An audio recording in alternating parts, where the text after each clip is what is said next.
ഹൈക്കോടതിയുടെ ഇടക്കാല ഉത്തരവിൽ പ്രതീക്ഷ അർപ്പിച്ച് പ്രചാരണം തുടരുമെന്ന് തിരുവനന്തപുരം കോർപ്പറേഷൻ മുട്ടട വാർഡ് സ്ഥാനാർത്ഥി വൈഷ്ണ സുരേഷ് മീഡിയ വണ്ണിനോട്. സ്ഥാനാർത്ഥിത്വത്തിന് അനുകൂലമായുള്ള സാഹചര്യമാണുള്ളത്.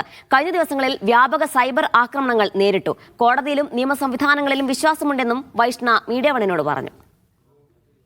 വൈഷ്ണ, രാവിലെ നമ്മൾ കണ്ടപ്പോൾ വലിയ പ്രതീക്ഷയായിരുന്നു ഉണ്ടായത്. ഇപ്പോൾ കാണുമ്പോൾ സന്തോഷമുണ്ട്. കോടതി വിധി വരുന്നു, എങ്ങനെ കാണുന്നു? ഇപ്പോൾ വളരെയധികം സന്തോഷമുണ്ട്. കാരണം നമുക്ക് പൂർണ്ണമായും അനുയോജ്യമായിട്ടുള്ള ഒരു സാഹചര്യത്തിലാണ് നമ്മളിപ്പോൾ നിൽക്കുന്നത്. പൂർണ്ണമായി വിധി വന്നിട്ടില്ലെങ്കിൽ പോലും നമുക്ക് അനുകൂലമായിട്ടുള്ളൊരു സാഹചര്യമാണ്. ഒരു മത്സരിക്കാം എന്നുള്ളത് തന്നെയാണ് നമുക്ക് കിട്ടുന്ന ഒരു അനുകൂല അവസ്ഥ. അത് വളരെയധികം ഭാഗ്യമായി കാണുന്നു. വൈഷ്ണയുടെ സ്ഥാനാർത്ഥിത്വം സൈബർ ഇടങ്ങളിലൊക്കെ വലിയ രീതിയിൽ ഏറ്റെടുത്തു. അതിനപ്പുറത്തേക്കൊരു സൈബർ അറ്റാക്കൊക്കെ നേരിടുന്നെന്ന് നിങ്ങൾ തന്നെ തുറന്നു പറയും. അതിൻ്റെ ഒരു സാഹചര്യം തീർച്ചയായും. കാരണം നമുക്ക് കഴിഞ്ഞ 2-3 ദിവസങ്ങൾ എന്ന് പറയുന്നത് വളരെയധികം പ്രതിസന്ധി നിറഞ്ഞൊരു ദിവസങ്ങൾ തന്നെയായിരുന്നു. കാരണം സൈബർ അറ്റാക്കുകൾ കൊണ്ട് നിറഞ്ഞ ഒരുപാട് പേജുകളും കാര്യങ്ങളും ഒക്കെ ഉണ്ടായിരുന്നു.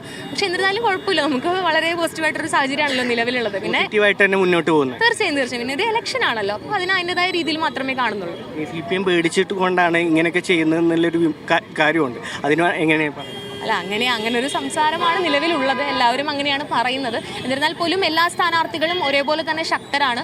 ആരും മോശക്കാരല്ല. എല്ലാവരും ഒരേപോലെ ശക്തമായ രാഷ്ട്രീയത്തിൽ നിൽക്കുന്ന ആളുകളാണ്. അപ്പോൾ അതിൻ്റെതായിട്ടുള്ളൊരു ഫൈറ്റ് എന്തായാലും ഉണ്ടാകുമെന്ന് പ്രതീക്ഷിക്കുന്നു. പ്രചരണവുമായി മുന്നോട്ട് പോകുക എന്ന് തന്നെയാണ് വൈഷ്ണവ് പറയുന്നത്. ക്യാമറ പേഴ്സൺ സിജോ സുധാകരനൊപ്പം സുഫാൻ VP, മീഡിയ 1, തിരുവനന്തപുരം.